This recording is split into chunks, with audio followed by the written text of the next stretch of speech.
Anyway, today I want to talk to you about ethical leadership. So the first thing I want to do is to give you a very simple definition of ethics. Now, of course, ethics is very often described under philosophy, and so people can get carried away. But I want to just give you a sense of ethics as knowing the difference between right and wrong, and then behaving accordingly. Now, if you had a mother like mine, you learned very early on the difference between right and wrong, thanks to a clap. She would literally just beat you up, and you would know that it is wrong to steal the condensed milk, with your finger. Do they still make condensed milk? With your finger. You learned early on the difference between right and wrong. When I see a kid screaming at an airport in public, I don't blame the kid. I sort of say, where are the parents who taught this kid the difference between right and wrong? And so, of course, as you'll see in a minute, this is much more difficult than one would think. Next slide, please. So I'm going to take you through some test cases, and the first one is going to be this one. I want you to imagine, and if you're a teacher on a teacher's salary, this is probably true for you, as it was and still is for me. You don't have a lot of money. You're not loaded. You're not loaded. And so one night, you go home, and you live in an area where things are rough.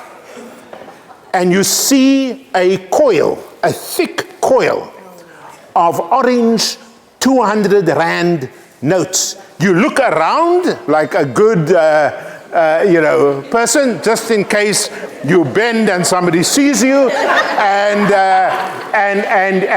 there's nobody as far as you can see. You bend down, you take the thick, this could solve some problems. You could solve issues at home. You could solve issues with your scallopy. I mean, there is money here to sort out a few things. And so the question I want to ask you is, what is the right thing to do? Now, if you come to my workshops before, you know it is interactive. I will pounce on you. And if you look away from me, I will definitely pounce on you. Okay? A, you pick up the money, and you said, finders, keepers. And you go home with a big smile on your face. Or you take it to the Mannenberg police station.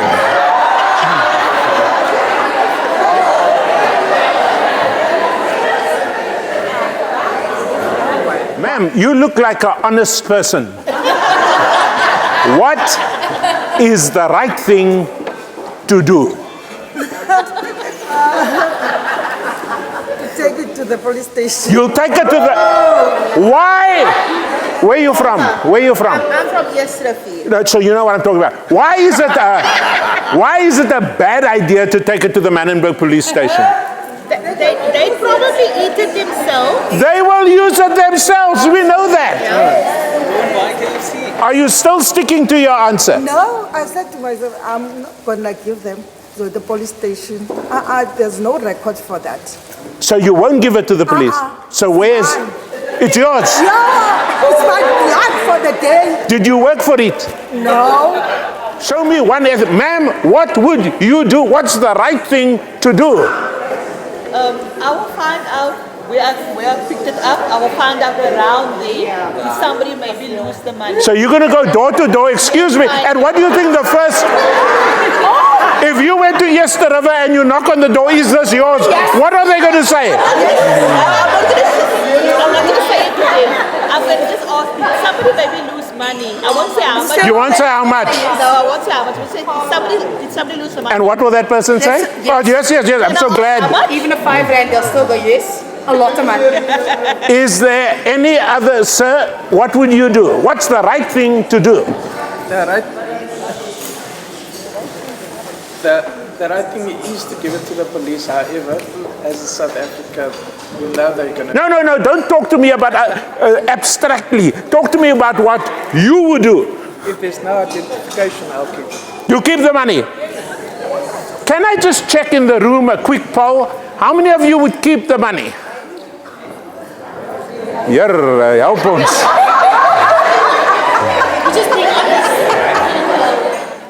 So you discover that your colleague, Linda, who's a friend of yours, was inflating her marks in the class because she's under pressure. The principal has put her under pressure. The parents have put her under pressure. In fact, she's now in a final warning that if your class continues to fail the way they do, we're going to have to get rid of you. Linda's a single mother. She's recently divorced, and everybody in the staff room knows she's got financial problems.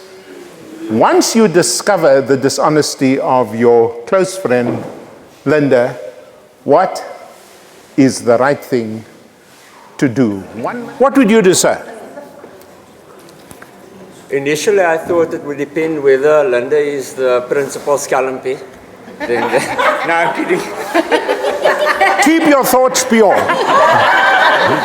No, listen, I would definitely try and assist her to help her to get out of the slump that she's in with regard to her work. And if there's any way for me to help her to salvage the situation, then I will try my best. So if we need to maybe do some assessments over, I will see if there's that scope to do it. But so you wouldn't tell the principal that she's cheating and therefore destroying the educational chances of these children by misrepresenting their results? You understand the ethical responsibility here? No, I like what my colleague said, with knowing that I would have to report the matter, then I would do that. You realize you could end up without a friend? Of course, but the job is important, the ethical value is important, so we need to do that. And it could help her ultimately. She would be suffering still, but it could take her out of all the problems to ensure that she has a clear conscience. What is the right thing to do? Sure. So the right thing to do is to tell the principal. Right. But it's a hard situation to be in. Yeah, I know that. That's why I gave it, so, yeah. And what would you say to Linda, if anything at all? I'd be upfront with her and tell her that I've discovered this and that we have a responsibility to the children in the school and their parents. How many of you would report Linda to the principal? How many of you would also talk to her about the problem? Like you go, How many of you, let me just double check that I'm reading you correctly, how many of you would just say to her something like, Linda man, as a bliff, don't do this again, because you're forcing me now to go tell the principal. This is, no, I know. How many of you would just try one more time to give it a chance? Thank you, ma'am, for your honesty. See me after class. No, I think you all obviously are trying to be ethically correct because I'm okay for you, But I think in tough situations like this, very often we try to give the person one more chance, the consequences of which, of course, could be quite devastating. And finally, test number 3. Thank you. Sorry, 3. Yeah. You, ladies and gentlemen, I work in universities. This time of the year is the most unpleasant time for me because parents, students call me from all over the country with all sorts of stories because they didn't get into the university of their choice or to any university. There's a young woman at the moment, Sinclair Gianni. She's from, you might have read this in City Press or other newspapers. She did matric in a rural school in Mpumalanga. She walks to school and back 32 kilometers every single day. She gets up at 4 a.m. in the morning and starts to walk. Now, quite apart from the obvious danger to this young girl walking so far, just think. So she passes a matric. The newspapers again celebrated a matric pass with a bachelor's pass, as they call it, which means technically, or on paper, you can go to university. But because she went to a school where typically there's two subjects that most kids struggle with if you're in a poor school, and that is physical science and mathematics. So her math marks and her physics marks are underwater, but not by much. It's about 41% for physics and I think 37% for math. But everything else is 70 and 80, which as somebody who studies results like this for first year admissions, that tells me in addition to the 32 kilometers that given a chance, this young woman is going to make it. So I called UJ, I said, why did you turn her down, give her a chance? They said, sorry, the rules are the rules. I called Stellenbosch and said, please man, give this kid a chance in the extended program. They said to me, well, there's another 1,000 exactly like her with slightly better marks. I called on my way here, Professor Tinyiko Maluleke, a friend of mine, who's the Vice Chancellor of TUT, where she also applied, hasn't heard yet. And I said, man, Tinyiko, I'm not saying you must change your rules, but give this kid another chance. Because if she walks 32 Ks to school, I'm telling you now that there's something in her that will, and if she had 10% for the 1 and 20, I wouldn't make an effort. But this is close enough to say, given the right teaching, level of teaching, she would do well. So I have to send him her details since he was getting on a plane and I was driving a car. Anyway, so it's a very difficult situation. And nothing is more difficult than getting your kid into a good school. One of my doctoral students and I, she's now graduated, Samantha Krieger, wrote a book called Who Gets In and Why. I honestly thought that this book would take off in South Africa. It didn't take off at all. And one of the reasons it didn't, the book I wrote on corruption in universities that just came out, that's taken off. One of the reasons is that people don't want to be exposed. Because we actually showed how the system really works at SACS, at Springfield, at Rondebosch Prep. We showed how it works, how you keep out people. And if you think it's only the rules on the website, you've got another thing coming. But these schools are very good at keeping out, especially working class kids from other schools. But I understand the passion of a parent, because parents make, if you from Steenberg or Retreat or Manenberg or God forbid, Kuilsrivier, sorry, I jumped on Kuilsrivier. Let me tell you something. You know that getting your kid into a good school couldn't be the difference between what this young woman experienced in Mpumalanga versus kids that went to better resource schools. So this is a real issue. Your brother and his wife, so this is blood, no? Trying to get their kid into a really good school along the Claremont Main Road. They didn't succeed. They know if they send their kid to the Lavendale school where they live, it's over. They know that, okay? So they say to you, man, you family, you at this fancy school, put in a word for Shamima. But the problem is, if you put in a word for Shamima, next slide, they're going to have to make an exception. And if they make an exception, the other kids on the waiting list are going to fall out, at least the next one in. I ask you again, what is the right thing to do? What will you tell your brother and his wife? They must apply for the waiting list. They must apply and hope to get on the waiting list. You realize you might never be invited again for Christmas. You realize they might even keep you away from the funeral. What is the right thing to do? Could you guys just speak up so I can hear you? I don't have an issue with putting in a good word, but then the application process must follow the course that is set up by the criteria of the school. Could you come here, please, ma'am? Sorry? Come over here. Where do you teach lead or whatever? At Micklefield. Ah, Micklefield. Yeah, I've been there once. Yes, to conceptualize, but imagine I'm your brother. And I love my country from another mother.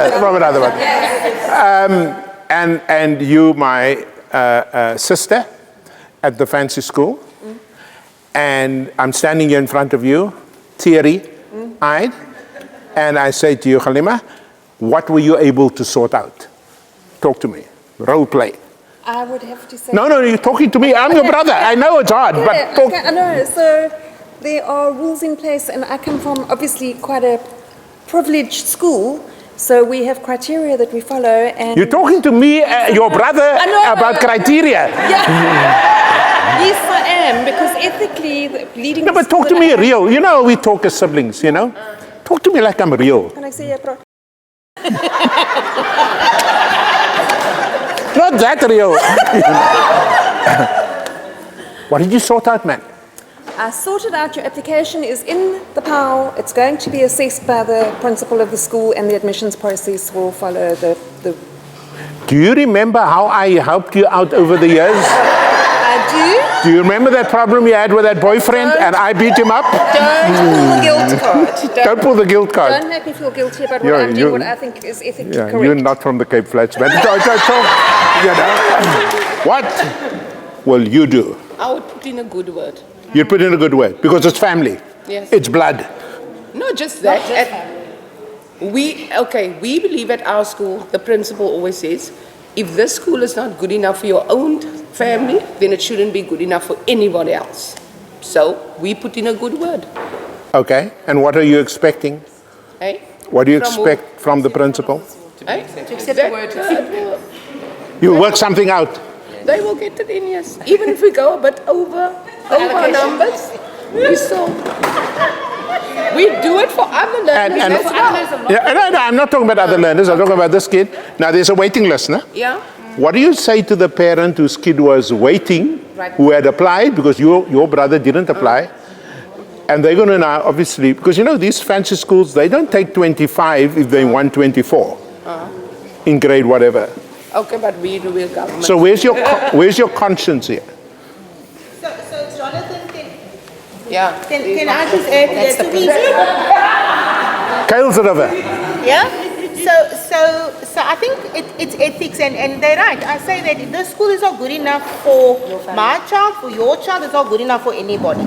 But aren't you mixing up two principles here?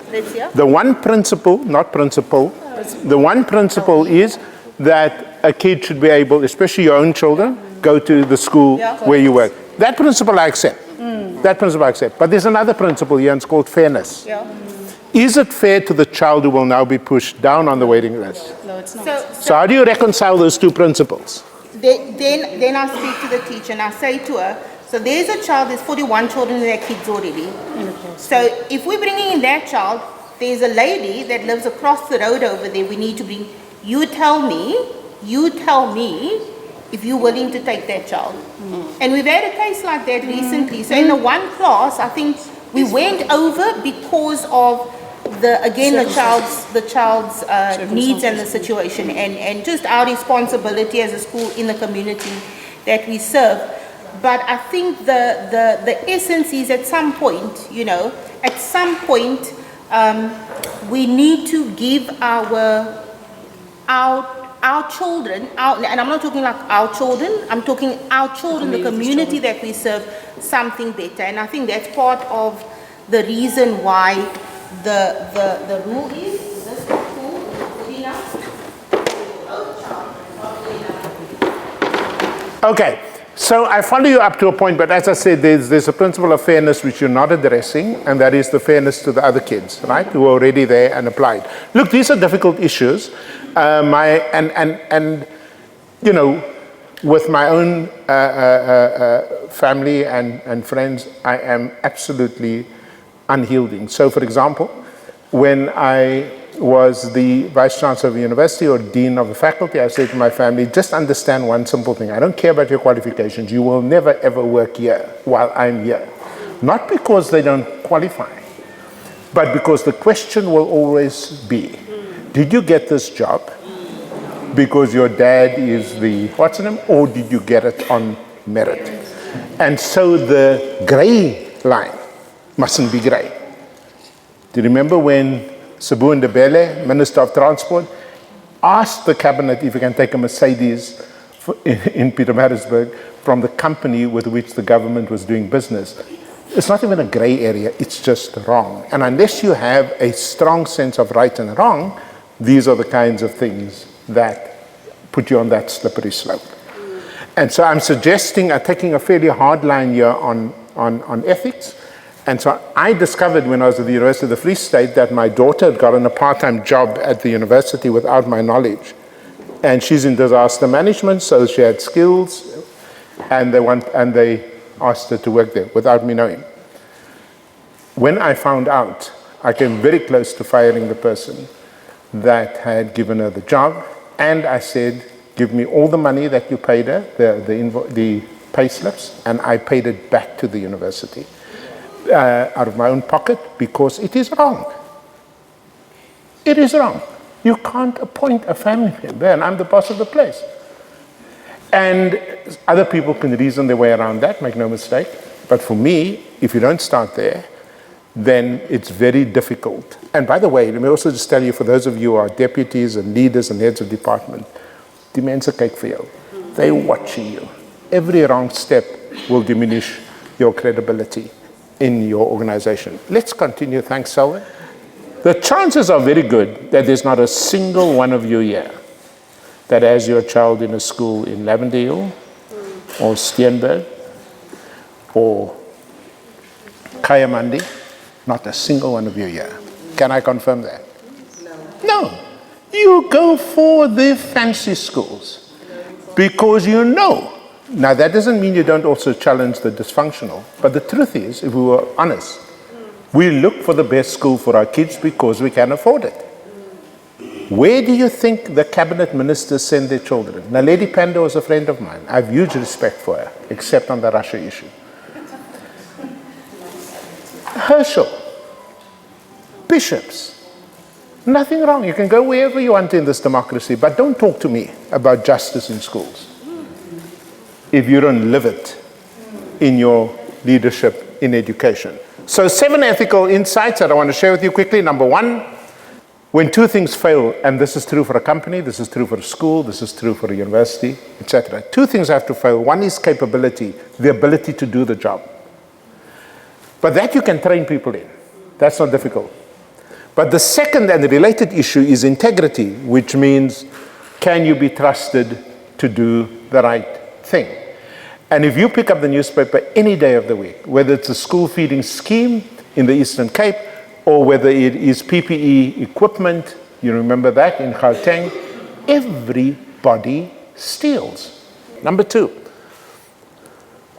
no school, number 2, can succeed on its mandate without ethical leadership at the top. So the example that I give you with respect to my family being employed at the university is quite simple. It means that I have to set the example because, as they say in my second language, a vis vrot van die kop af. The fish rots from the head down. And so unless that example is set, but you can't be the president of the country and you don't know how to explain how you have foreign currency in your bloody mattress. You can't talk corruption if you yourself are implicated. And so if you're the deputy or the head of department or the principal of a school, you've lost your credibility if you yourself are compromised. A vis vrot van die kop af.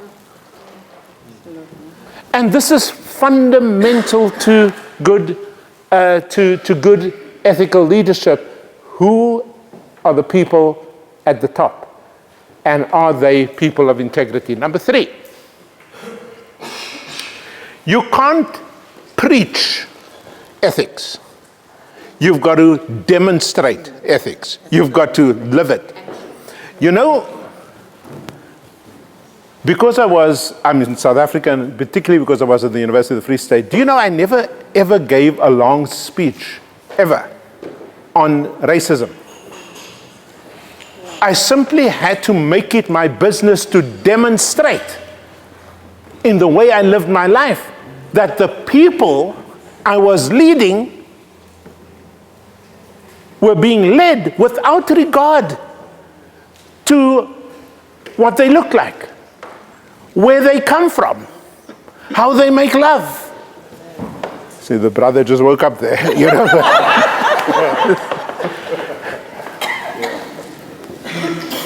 It is not something you can put in a manual.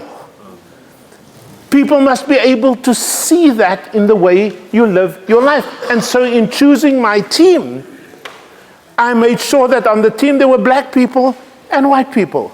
There were gay people and straight people. There were Muslim people and Christian people. I had every possible person on my team because when we made a show, they could see without the speech what it means to be inclusive. You can't lead an inclusive organization if you're a xenophobe. And let me talk to you as fellow South Africans, which most of you are. I beg you, and by the way, I make this in every speech, even if I'm talking to accountants or to whale watchers. For God's sake, don't talk to me about your faith. When a person from Zimbabwe or Mozambique is excluded from, we just got a letter from a minister, I can't tell you the minister's name, saying, why are there so many people in your academy who are not South African? You can't build a university anywhere in the world. This I can tell you. This is my daily life. When you have a nativist policy in your appointments, I see more.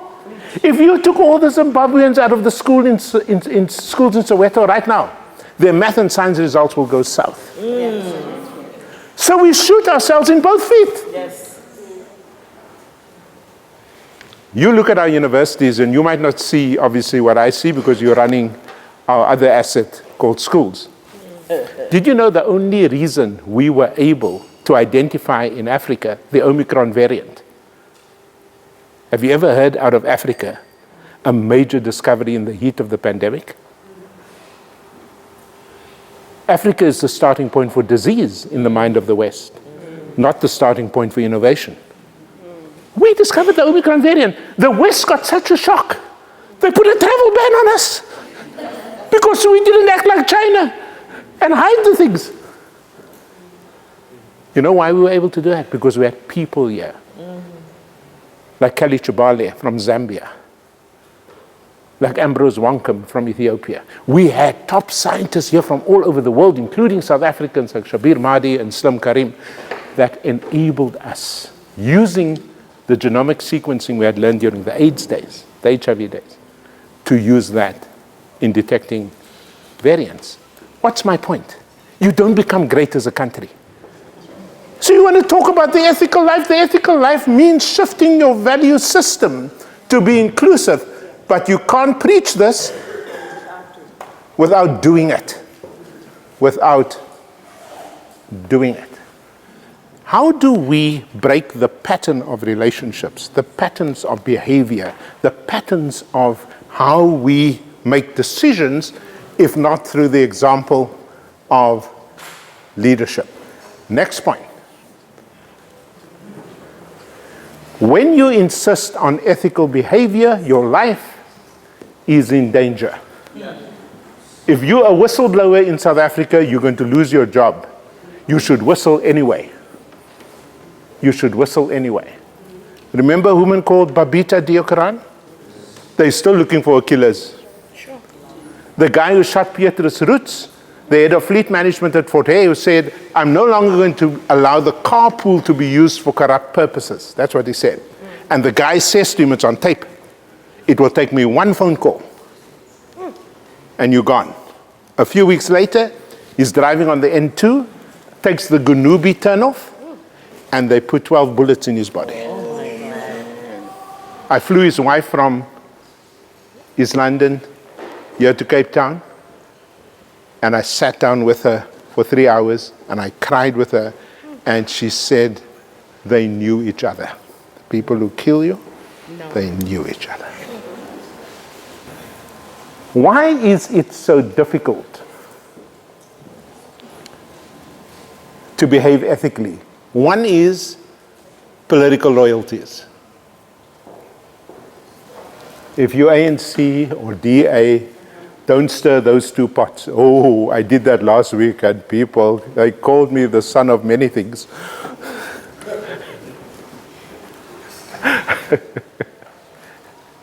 Race. You belong to family, friendship, national origins, all that crap. Number 6. I've already talked about demonstrating ethical leadership.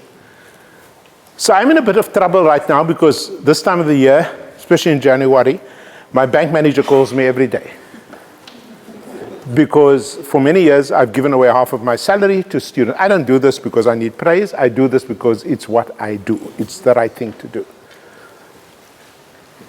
If you want to demonstrate to people that you're an ethical leader, give away part of what you earn to others.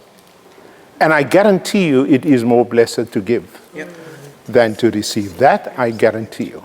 And if you give, you'll never be poor. Yes. Never.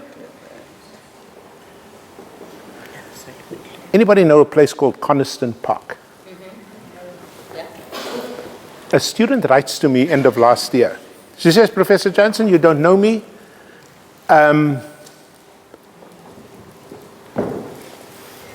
But I get marks in the 90s in my first year at university. I've got a debt that I've built up of about 42,000 rands. And this year I'm going to have to spend another 40,000 rands. And I just pretended I didn't see the email because I get so many of them every day. But something told me, go to Coniston Park. So I drive there. You can literally, with 5 steps, go through that whole house. You can cover that house, so small.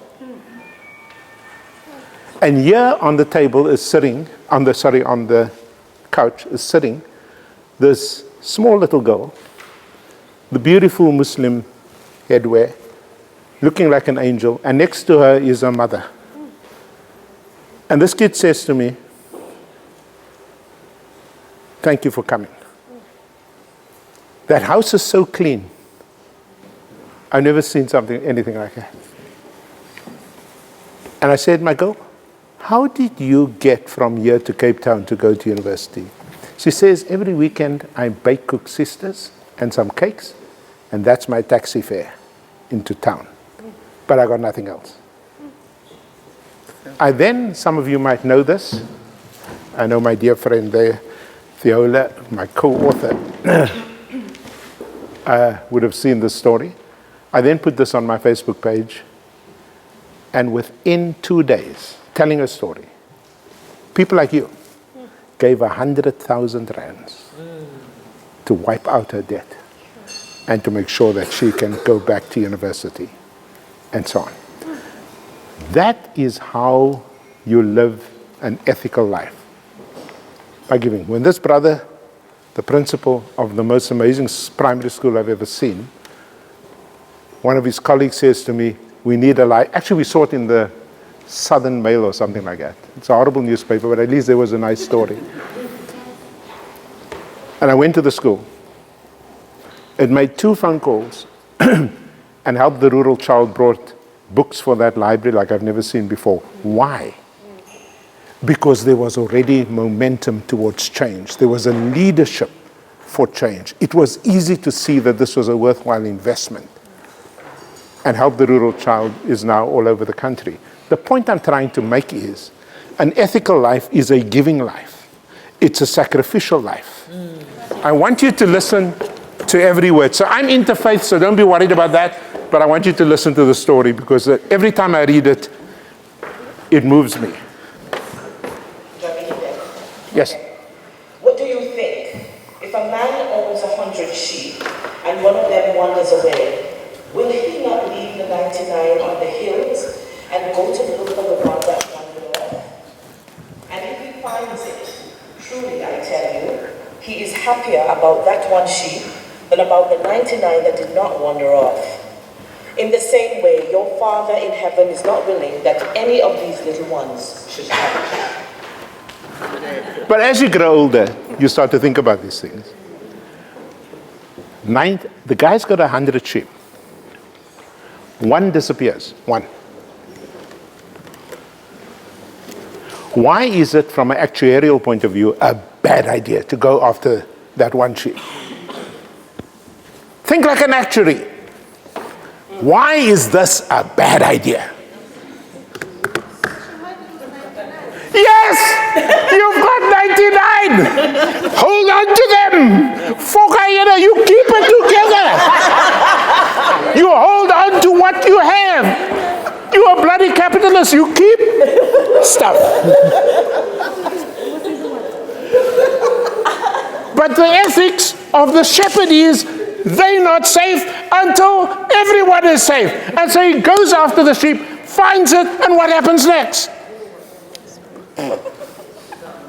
Don't you people read the good book? Sir, you look like a good Catholic. What happens next? He brings the one back to fold and he's completed what he's had, what he started. Please, man, go and read the word. He gets the sheep. He puts it on his shoulders. He calls his friends. He has a draw. And he says, look, I found the sheep that was lost. I told this story in Parkwood. It didn't go well because there was a Muslim woman sitting in front, and I said to her, and ma'am, she's sitting there I can see she's a bit upset. It's a Christian story. I said, what did they do? The farmer do? The shepherd do? When he found the sheep?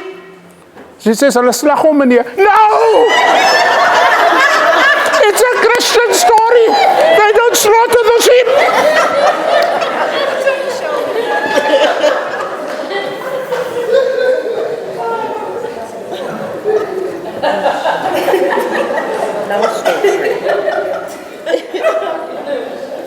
I'm far from perfect. My daughter will tell you that. But I can't tell you how important it is in a country that is literally falling apart to have leaders in every sector of society, especially our schools, to live ethical lives, lives in which you live sacrificially. Not for yourself, but sacrificially. Because, and I repeat, it is much better to give than to receive. Thank you very much. Wow. Be blessed. I don't know how change is going to happen if it isn't via us and via parents. But I also have a reality check. And the reality check of the schools I'm working with now, as well as Temba, Stellenbosch Primary, and others, is this: that there aren't a lot of parents like you. And again, it's not their fault.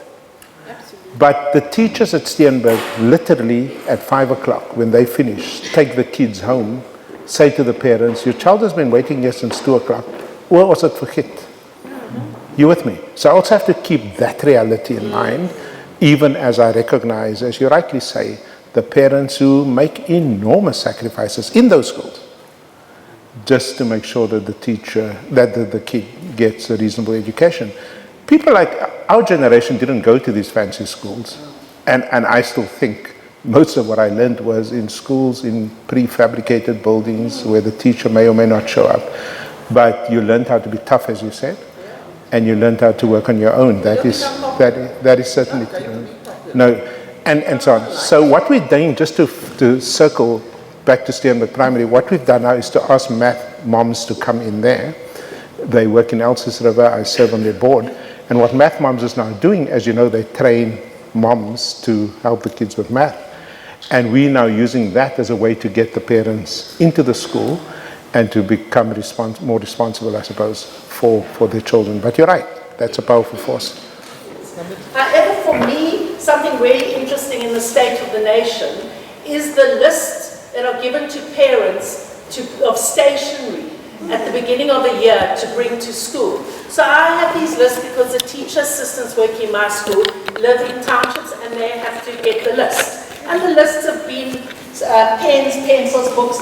This year the list is 10 rolls of toilet paper, staples for the teacher, stuff for the school to function. And I don't understand that. So I don't know if you guys know about this, but that's a something that's horrified me, because then I'm understanding what are we doing with education, that we're asking people who can't feed their children to bring 10 rolls of toilet paper, staples for the teacher, press stick for the walls, colored paper, and I'm telling you, all my staff have that list. So it's not imaginary and it's not in one school. How many of you, from time to time, use your own money to buy things for the school? There you go. There you go. Yeah. So ethical responsibility.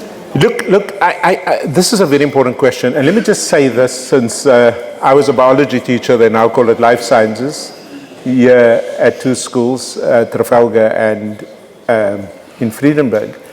And I remember very clearly buying all my specimens from out of my own pocket, and we earned very little, from a place in Grahamstown, just so that my students could, look under a microscope that I borrowed from UCT and see, unicellular organisms. So I know that story. I think we've got to do this on two fronts. With every kid in your class every year, you can't wait till the government wakes up, right? You just got to sort of do what you can with the resources that you have. That is true. At the same time, this is something that we must make visible, agitate for, get people around, and that is called politics. When South Africans hear the word politics, they think it's a bad word. It's not, politics is not a bad word. Politics is using the power you have to demand the attention. The only reason students got more NSFAS funding is that students jumped over the gates of Parliament. Now, of course, school kids can't do that, and ECD kids can't do that. But I think it is time to ask, how do we bring this to the attention? It's a pity, if I knew this question was going to come up, I would have told Brent Walters, come and answer that question for yourself. And I will raise it with him. I meet with him once a month. I will raise it. I'll come back to you on that. And then there's another ethical thing, because if we look at ethics as complex. Yeah. So how many of us, we all give, we give what we need to give, it's an ethical, but can we give from wealthy school stationery to, is that not theft? So that's something. No, that's not theft. Let me just answer that question. That's not theft. And here's the question that I pose. You're not going to solve the problem in the poorest schools unless you deal with the inequalities in all our schools. About the moral responsibility that there is and the responsibility that is on us as leaders of schools.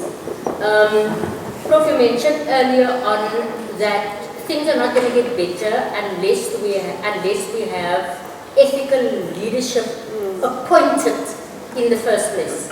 Now we know also that in the disadvantaged communities, many of the parents sitting on the SGD who has to make those decisions and those nominations are illiterate.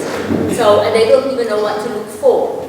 How would you advise a teacher or an HOD or a deputy principal at a school who had nothing to do and had no insight into that process? Your new principal lands up and you can see here's trouble coming.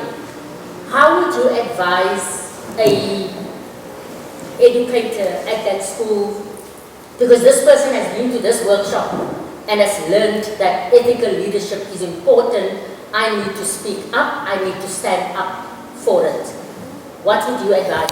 So I'm going to thank you. That's a really perceptive observation. So this is what I'm doing in my 25% of time that I work with schools now. I've gone around now. Last year I visited about 60 schools just on the Cape Flats, because most of my life I've lived outside of the province. So now I'm reacquainting myself with schools.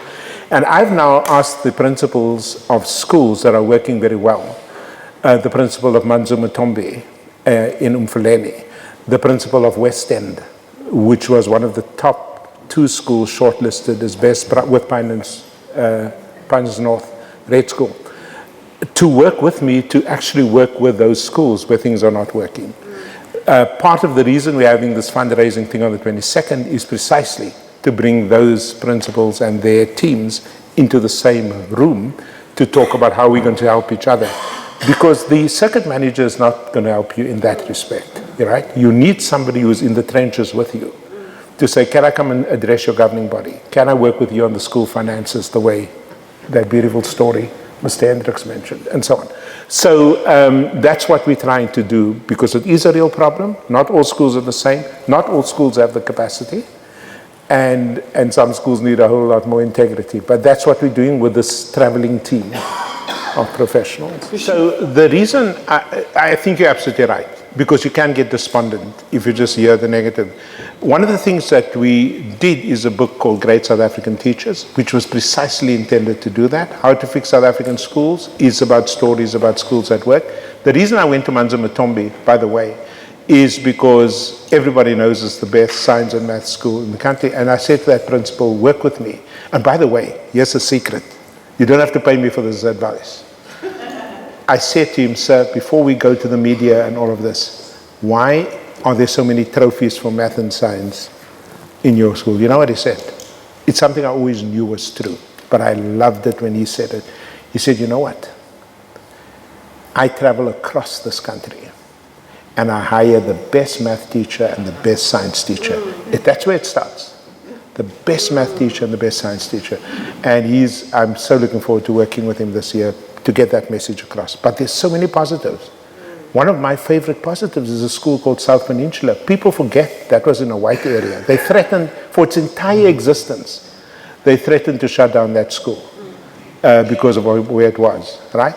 Did you know, and of course, after apartheid, all the fancy kids left for Westerford and these places. Do you know it still has maintained its top performance year after year after year? And the question is, not rich kids. Why? Lifting up those positive stories and lifting up the energy in this room. I mean, if I did an altar call right now, I know you would come forward and confess your sins because there's energy here, you know. First of all, thank you for standing up. I stand up and I can tell you it's not easy, and for you it's much more difficult. And so thank you for standing up. There's a lot of South Africans that stand up, and as you said, the stories don't always affirm them, etc. The most important thing you can do is to talk to people like people in this room, and I'd be love to stay in touch with you as well, to say, now how does one get the change? Because you can't do the same thing over and over again with the same result. You'd agree with that. But there are ways in which one can make sure that you are heard and that something happens. And I'd love to talk to you about how to do that. But for now, thank you for standing up. Thank you, everyone. Yeah. I did actually go to the newspaper during COVID. I gave my name because my school was not compliant. I had a colleague die because my school was not compliant. I asked Ellen Windy 8 days before she died, must someone die in my school before something is done? I have that email. So when my colleague died, I went to the Daily Maverick. My article was published. Nothing happened to me because all of those people, unlike Wesley Newman, who also during Corona complained, he was subsequently put through a trial and fired. But nothing happened to me because I have all that dirt on all of those people, how I've written, and they have addressed nothing. Yeah. So it's amazing that I was untouched, and I suspected as much, which is why I went to the newspaper. So there's no avenue that I've left unturned. No avenue. Yeah, don't worry, we're going to work together. I just want to give you one piece of advice, and it's not just for you, it is for all of you who stand up for what is right. I don't particularly like boxing, but there is something that happens in a boxing match that I find absolutely fascinating. Does anyone here who has followed boxing or so on seen what the referee, what happens is the referee calls the two boxers together, right? And they look at each other as if they're going to kill each other, right? And then he says what the rules are and so on. And then as he separates the two boxers, he says something that I found so incredibly powerful. Does anybody know what he says just before he sends them off to their corners?